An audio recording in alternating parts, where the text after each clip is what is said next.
Good morning বন্ধু বান্ধৱীসকল। সেইদিনা যে মই আপোনালোকক গছ কেইডাল দেখাইছিলোঁ, চাওকচোন ফল আহিলে।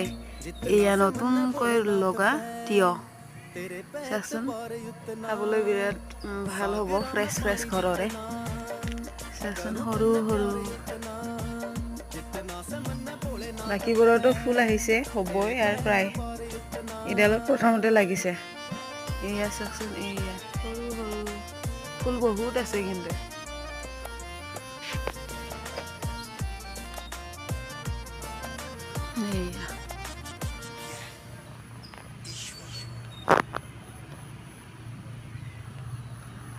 বাকী এইডালো মই আপোনালোকক দেখাই দিওঁ। ইয়াত ফুল হৈছে কিন্তু ফল অহা নাই বৰ্তমানলৈকে। আহিব আৰু বেছি দিন নালাগে। সেয়া।